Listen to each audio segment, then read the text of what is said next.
Welcome into episode 3 of the Herald Sports Headlines podcast. I am your host, Matt Bove. Alongside me, as always, are my colleagues here at the New Jersey Herald, Will Harrigan, Andrew Chudinnik. Also, we have a very special guest with us today. A couple weeks ago, after Newton had a very exciting win over Glen Rock, one of the first things after the win, post-game, when I go up and talk with head coach Matt Parzero, he's like, "Man, I really like the podcast." I'm like, "Oh, it's amazing to have such a great fan." So we wanted to have him on. We have a listener. We have a few listeners, and Matt was one of them. So it's a great week to have him on after a great season from his Braves, and as a coach who's played both Lenape Valley and Verona, he'll be able to help us break down the championship game. So Matt, thank you for coming in. Welcome. Yeah, thanks for having me, Matt. It's a pleasure to be here with you guys that do so much to not only cover the area, but also promote the great sport of football. So thank you, Andrew. Thank you, Will. Yeah, obviously a really exciting week here. We have another chance for our third straight sectional champ. This week it's Lenape Valley making its first appearance since 2016, a game that it lost to Madison. They're looking for their first sectional championship since 1999, would be their first in 20 years. Facing a team that Coach Parzero faced last week in Verona, a team that comes in at 10-0 on their home field, something that Smolyn is not accustomed to. He'll be going down there, so we're looking forward to it. It should be a really good game. You know, Coach, you and I were both there last week. You saw Verona. That's a high-powered offense with that McConaughey kid. He's got like a Northern Illinois offer. I know Rutgers is looking at him. You know, from your end, what were your thoughts on the Hillbillies from the coaching side? Obviously, it's a talented team. Absolutely. You know, they're a senior-heavy team. You know, it all starts up front for them on the offensive line. Their 5 guys are all seniors, and they got some good size, got some good strength to them. But more importantly, they got that experience. You know, and they got the skilled guy and the running back, Frank Rigo, who's only a junior, but he's over 1,600 yards rushing. He's a tough runner, Coach. He's built low to the ground. He's 5'8", 180 pounds. And then they got the 6'5", deep threat in the receiver. Right. So, and the sophomore quarterback isn't afraid to air it out. And obviously, Lenape Valley is, a program we're all familiar with. Obviously, you're very familiar with Coach Smolyn, having coached and played under him. Obviously, he's been in this situation before. Hasn't won one since 1999, so it's been a little bit of a long time for him. So what's it, I'm sure you've talked to him a few times, since. So what's it like seeing him and Lenape back in the championship? Yeah, absolutely. I wish we were still playing in there. We had our opportunity. We came up a little short, but I'm certainly pulling for Coach Smolyn and for the Lenape Valley program to bring home that title. And they're built for this time of year, with that run game that Coach Smolyn, believes in and is really mastered. They're built there, and defensively they're good against the run. So I'm expecting a very, very competitive game. All right, Coach. So having played under Coach Smolyn, kind of what does he bring to the table? Obviously, last year was kind of a rare blip for that program. Having played under him, what's this week going to be like, leading into a sectional final? Well, there's nobody better at preparing a football team, week in and week out, basically on the details, all the little things that come with it, whether it's, situational football, it's the kicking game, getting those 1-point, 2-point conversions going over, having 3 different plays for every scenario. He practices it from the left hash, from the right hash. So there won't be a team better prepared for this time of year than the Coach Smolyn, football team. So I'm looking for them, to have the clear advantage in coaching, both offensively and defensively. And then that run game, that he really believes in. And it just is the defense's best friend when you can run the ball, put together long drives, chewing up the clock. That's something that I feel he does better than anybody. And what's amazing is that it's been 20 years since they've won a sectional title. They've won SCIL titles since then, divisional titles. They've won, many, many football games, and yet they haven't been able to break through and win a sectional title. But, this group, like you said, Matt, this group has struggled struggled last year. It was a younger team. They all came back. They had an 8-1 regular season, nearly 9-0, a slip up at Kittatinny, which won Newton its divisional, helped with Newton win its divisional title, Coach. So certainly a tremendous season you guys had. We'll get to that in a little bit, but it's been 20 years, so I don't think there was pressure on the kids. But is that something that you think is weighing on the kids' minds at all? Or, It may be. I was with him as an assistant in 04, and you couldn't come much closer. We were down at that Saturday night game in Giants Stadium, and we lost in double overtime to a very strong Lakeland team. So he's been there. He's been close then. And then against Madison, we ran into a buzzsaw. Couple times, yeah. When they had, the Division I talent. So I wouldn't say that, they were ever outmatched. Certainly not in the coaching aspect. But the other team always had that one or two just star players that were difference makers and were the best player on the field at that time. And knowing both teams, this year, I feel like Lenape, has the slight advantage there. Based on the coaching, based on the experience, and you're expecting a really good game. You mentioned the star player. I mean, Lenape might have the best player in this game, Molnar. I mean, you've prepared to face it. You prepared to face guys like Buffalo. Just how hard is it to prepare for a guy, where he could be in the right spot, but he might just run you over with his size? Well, even though, we lost week one, 28-0 there to Lenape, I'm glad we saw them week one. It sounds like Molinari has gotten better and better and stronger and faster as the year has gone on. He's got something like 9 touchdowns here. All the Lenape points that have been scored touchdown-wise have been through him in the playoffs. And you look for that difference maker. Last year Kittatinny had it, and Jacob Mafaro pretty much took over that game. And, I saw that firsthand. So you have that running back that you can lean on. He's going to get the ball 25 times a game, and the other team knows who's getting the ball, and they still can't stop him. I mean, that's kind of really breaks your soul there defensively. So I'm looking for them to do that, and then have their complementary running backs to be able to run some of the misdirection to keep them off guard. And, it's going to be a pretty exciting game. And, Coach, your misdirection action was working pretty well against Verona last week, as well at times. You guys did quite a few different, running plays out of the with Young under center. You had the hook and ladder again that went for about 35 yards. So you guys did a similar thing in getting the Verona defense to kind of bait a little bit. Do you think Lenape can do a similar thing this week? I'm sure they're going to see that film. Absolutely. That was a point of emphasis on our point. And, for a little bit there, we had the game plan working, nearly to perfection. And they had a little bit too much, firepower for us. But that was something we saw on film, how they were so aggressive and they were swarming to the football that we wanted to almost use that against them to be able to get them, committing so fast and the full flow plays to have that misdirection. And I know that Coach Smolyn has that as well in his arsenal, and he uses that almost like a pass, where some teams use the play action pass. He uses that draw play, the wrap draw that they run to Molinari, or they run that, counter crisscross, that double handoff. So those are big plays that, can really keep the defense guessing. And the thing about Verona, Coach, too, is that, as you know, that's a team that thrives on big plays. But it's a situation where if you can get, back-to-back 3-and-outs, you guys had quite a few 3-and-outs on them.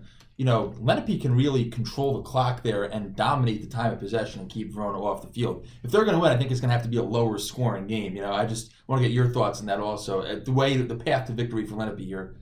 Absolutely right. That was kind of our game plan, and we came up a little short, wanting to control the time of possession, having 10, 12, 14 play drives where you pick up, 4 or 5 yards. You're always, we'll be excited if we got a big touchdown play, but that 3-4 yards a clip and converting on 4th and short, that'll really keep Verona off the field, keep their offense off the field, and it'll also force their coaching staff to maybe get a little frustrated, a little impatient if Lenape's able to score first, to strike first, keep them off the field, and a team that's used to putting up 45, 50 points a game, when you hold them down, you could sense that frustration, and that's got to be a key to success for Lenape. Coach, you mentioned after the game just the line and how big that line was from Verona. Lenape, a team that kind of thrives in the trenches, having a good push up front, getting to the second level with their offensive line. How do you kind of see that matchup, playing out? How do you see maybe Lenape matching up with those guys on the other side? I feel they match up very well. Lenape's offensive line against the Verona defensive line, in being that the Lenape kids, many of them have played, a full season of varsity, and now they got another 11 games under their belt. They got a great offensive line coach in Wade Pickett, does a great job there along with Coach Smolyn. So I know that they'll be prepared for their, blocking rules and the different schemes that they're going to do, keeping it simple, moving the ball, not having any penalties, any false starts. nothing like that. And then grinding out those yards with Molinari and the complementary backs that they have, that's definitely got to be their game plan. Is that kind of his MO, where he likes to, does Coach Smolyn preach those 13, 14 play drive? And what's that like, playing on that side of it? Because you see it every week in, week out. Yes, absolutely. I don't know if he still has him, but when I played there and when I coached for him, and I was in charge of the goal boards, on Mondays we would put together the goal boards in the locker room, and one of the big goals was having 2, 10 play drives. We had to have 2 during the course of a game. We had to have 2 10 play or more drives, and what that does is it chews up the time of possession. When you have the ball, the other team certainly, can't score, for the most part. So that was something that he really preaches, and securing the ball, and just picking up, smart yardage. How cool is that? I mean, with the wing tee, you've expanded on it with the talent that you've had at your disposal, but Coach Smolyn is still sticking with the traditional in this day and age of spread offenses and more tight T type stuff. Yeah. He's still going to the same plays he's running 30 years ago when he's back in the sectional final. Absolutely. It says a lot about him, about the program, about what he does. We've been able to evolve out of it just based on the athletes that we've had. I've been blessed to be able to coach some of the best athletes in the county. And that the success hasn't happened, by accident. It's because these kids are so talented. So we've kind of evolved more into a spread attack, more like an Auburn offense that they run in college. And we still have the wing tee principles, with the blocking rules, but we're doing some different sets where we're in the shotgun. We're a little more spread out. We're able to, audible out of a run play if we have a bad, read and we don't like what we see. And those are some of the things that we're working on just to give ourselves the best chance to move the football. But certainly Coach Smolyn hasn't changed too much. It's been working for him certainly this year very well. And when you got that big 215-pound fullback, you want to hand him the ball 20 times a game and, have the rest of the guys, be complimentary players for him. Coach, last year you guys are up against Kittatinny in the sectional final. It was the first year they brought back the home site sectional final, which I thought was the best thing that's come out of this playoff realignment.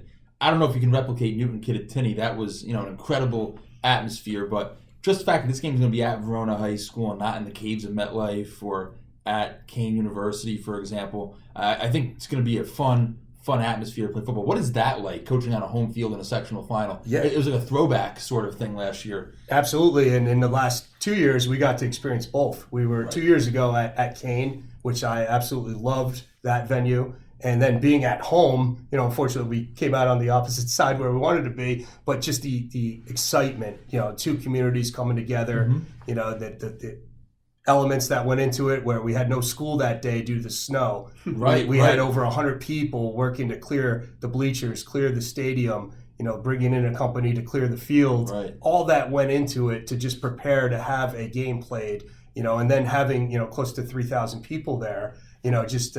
Cheering for their respective sides and really bringing the community together. There's nothing like it, that in playing at home on a Friday night, you get your normal time, and you're not playing in the middle of a day on a Saturday or in the morning on a Sunday at 9 o'clock.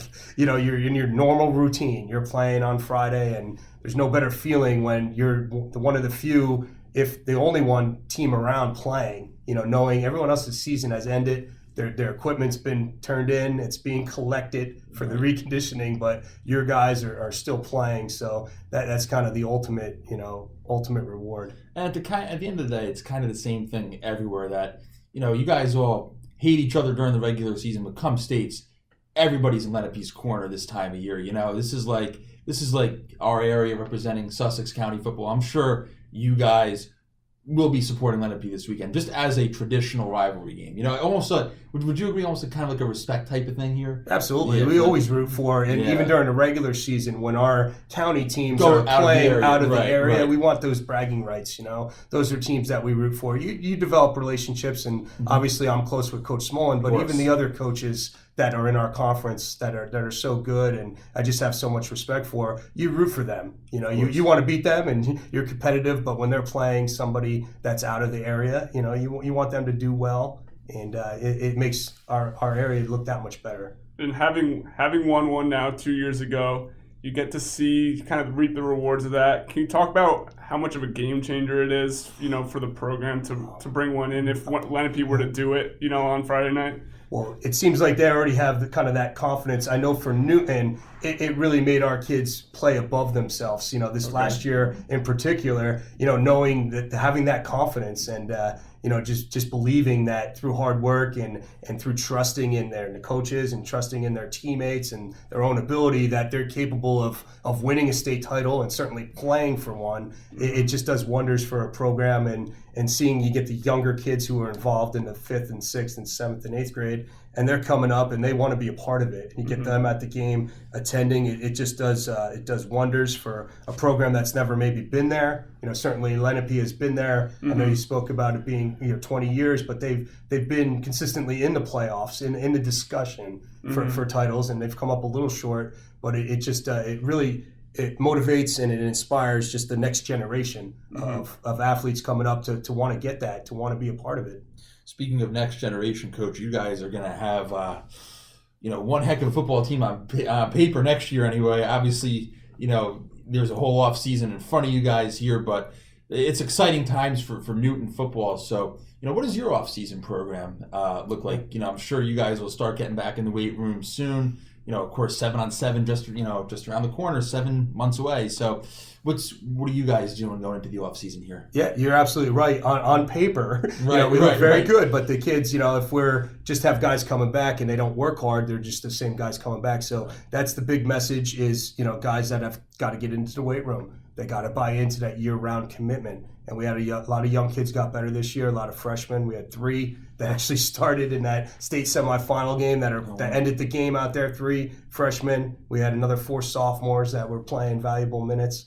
And, those guys have to, get bigger, get stronger, get faster. And, that's definitely the message on Monday. We just lost on Friday. We had 25 kids in the weight room, without me making it, mandatory. We usually start up, after the Thanksgiving break. I'll start up and I'll have a meeting and I'll get the guys who are not involved in a winter sport, get them in there, want them, focused on, a program. And we do that all the way through. And then guys doing spring sports, we really encourage them to be involved in, we're a small school, multiple sports. So if they're, we want them wrestling, we want them, if they're not wrestling, playing basketball or, what it may be, we want them playing baseball or track, lacrosse, doing another sport. The boys that aren't involved will certainly be into the weight room. When we met at the beginning of the year, you didn't really know what to expect. And after the first game, you probably really didn't know what to expect after that. Yes. So, just, coming off that game, obviously the transition you made with your offense is just incredibly impressive to go on the winning streak that you did. Just talk about that and just how impressed you were, just how you guys were able to turn around after the first 2 losses. Well, thank you. Yes, and more importantly, I was worried about keeping the team together. You suffer a tough loss, 28-0, and when we really couldn't get anything going offensively, and then to come back and have a chance to beat Pequannock, to drive down and tie the game up, go for 2, to temporarily tie it, and then with under a minute left, they drive into field goal range and they kick a 37-yard field goal. I was a little nervous about the team, having a young team, mixing with a couple juniors and a few seniors, if they would still stay together, and they did. It was all them, the kids, stuck together, and it made us, due to some injuries that we had, we kind of went to more of an air attack, and really seeing how special Jack Young was as an athlete. He was somebody that, is capable of it. It didn't take a great coach to figure that out. Just someone just watching him and letting him be himself and seeing what he can do to extend the play, to be able to make those around him better, to be able to distribute the ball, evenly to different weapons. It was all the kids that were able to do it. And, we got momentum going, and you get a couple wins together. You get the kids believing. It's exciting when you're doing some new things. And, so it was a lot of fun. And to answer your question, after week 1, certainly after week 2, I wouldn't have thought the season would end up where it did. I was pleasantly surprised and, not completely satisfied. We got some unfinished work for next year, but it was a good year of growth. Was there kind of a turning point for the team? There's always, obviously, you're 0-2, kind of trying to dig out of that hole, if you will. Was there a moment where the kids kind of really bought in that this could, it wasn't going to be a 500 team. This team can go above and beyond. And, there was a point where you were kind of on the on the fringe of making the state playoffs. Yeah. So, was there a point where it was like, wow, we could, take this a step further and go much beyond just maybe a 500 team? Yes, Like I feel it was the High Point game. We started off down 6-0. They plucked a punt, and we didn't get anything going. And then a couple big plays through the air. Jack Young found Ryan Pappas on a first down play. We went for a double move. He hit him on a 60-yard touchdown pass, threw the ball right in stride. And then just the momentum. I felt like the kids really did believe. There was no hanging their heads. Sometimes you fall behind with a young team. You get a little nervous, like, here we go again. We just had 2 tough losses. We didn't play well on special teams. Week 1, they blocked a punt.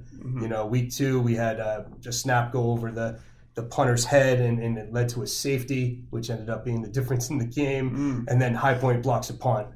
Something that we had worked on. It was just a mistake, an assignment breakdown. So there, I'm kind of worried. But then with Jack stepping up and the line providing protection, and Ryan running a great route, that was really a huge momentum. And then feeding off that, then getting on the win streak by snowballing and beating Hopatcong and Walk Hill Valley, North Warren, Kittatinny, Madison, and then into Glen Rock. So it just, the way the schedule was set up as well, it certainly led for us to develop some confidence. And Coach, I'll ask this, knowing that the day and age of huddle and YouTube has made scouting a lot easier, what are your thoughts about these snake sections? It's really led to some eye-opening results, like Wayne Valley shutting out Phillipsburg and Peaburg. It's created a lot of different interstate matchups from various parts of New Jersey. You guys, like, when would Newton ever play Verona prior to this year? And now you see it, and you have an idea of like how Essex County small school football stacks up to Sussex County and such. So what are your thoughts on it from that perspective? Yeah, it certainly was unique. And in the past, we probably wasted a lot of time trying to figure out who we were going to play with the old PowerPoint system. And you would try to, we're usually off anyway. Right, but you had an idea, like these 8 teams or 9 of these 8 teams are going to be in, we're going to be somewhere in here. We had absolutely no idea. And it came down to us running scoring a touchdown with a minute left against Madison. Now, so we're probably on the road, and we're not playing Glen Rock. We're not hosting a state playoff game for the 4th straight year. Those are things like you don't know where you're at. I kind of had an idea we need to win the game we have a shot at a home game, but we really didn't know, and we had no ability to really scout that team until after Sunday afternoon. And then you have that short week. Right. We played on a Saturday. We were working, scrambling to get some film on them, and then they're not in our Super Football Conference, so it was tough to get the film right away and just trying to get common opponents, trying to research them a little bit. So it was definitely unique. It was exciting. I don't know if there's one way that's better than the other. It really it puts you to work in a hurry, but that time of year, everybody's excited to have that opportunity.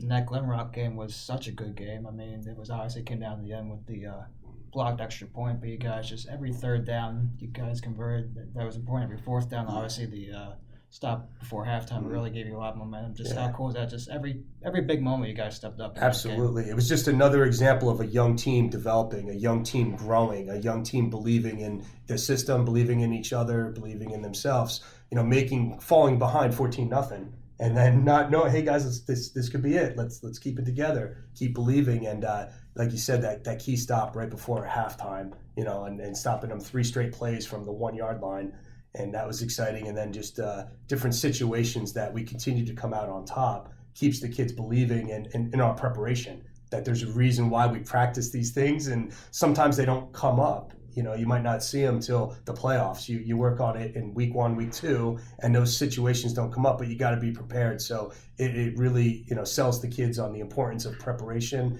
and it builds up their confidence, within that preparation. Coach, what is your prediction for the Verona Lenape game this weekend? And Matt and Andrew, I'll ask you guys the same question.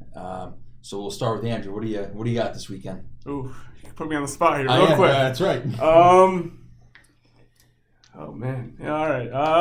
Well, it'll be interesting to see, just speaking with Lenape earlier today, how the Lenape defense kind of stacks up with, it's probably the most multifaceted attack that they have seen all season long. Obviously going in a hostile environment in Verona,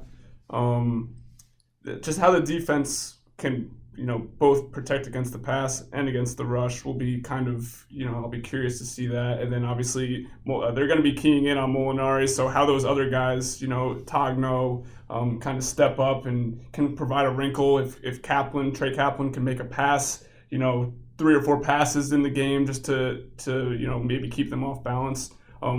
I think they're the underdogs going in, but obviously they have the capabilities of, Yes. I don't think it would be an upset by any stretch of the imagination if they can pull it off.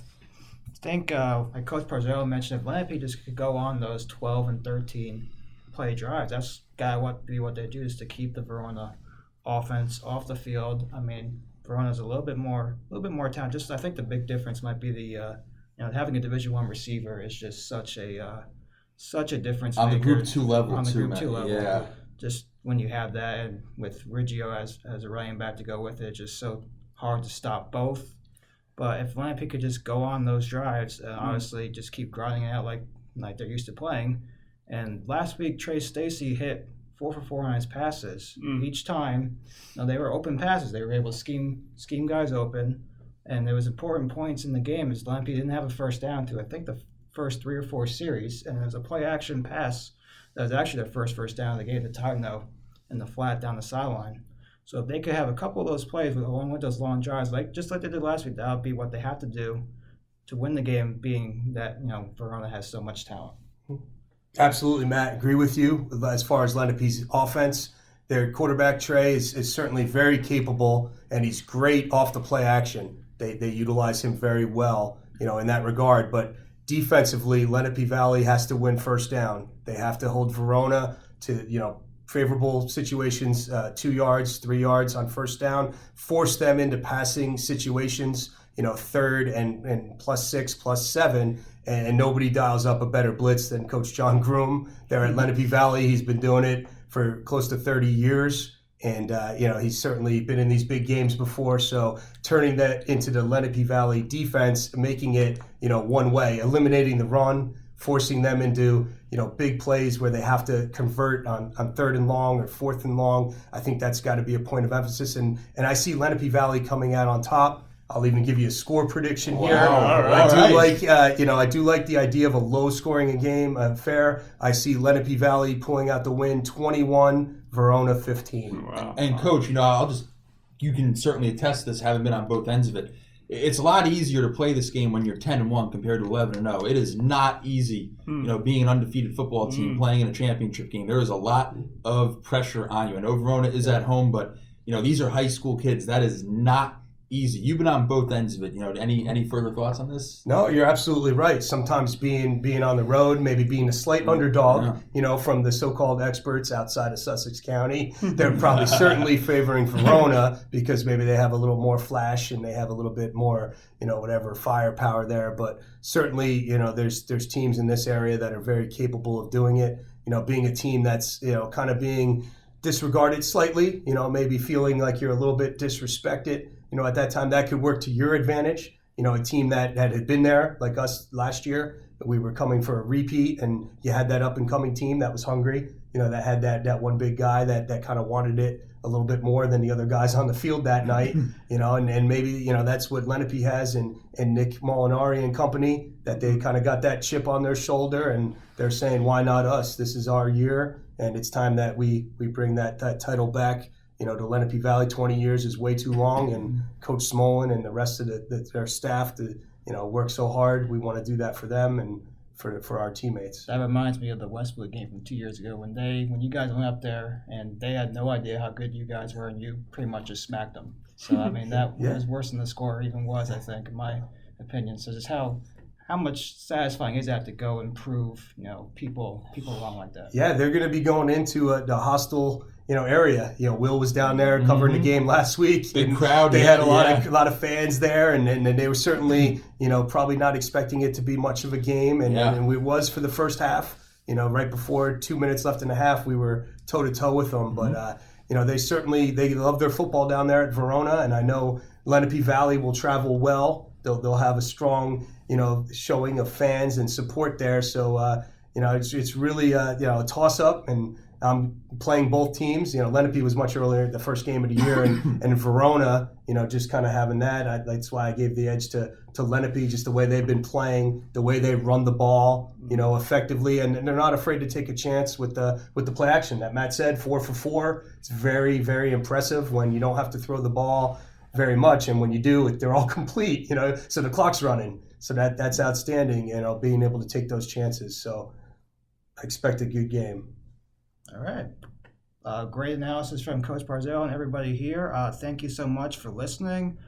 We hope you guys have been enjoying this, and we'll have obviously more to come after the state championship game here. Yeah, make sure to stick around for our coverage of the game on Friday as well.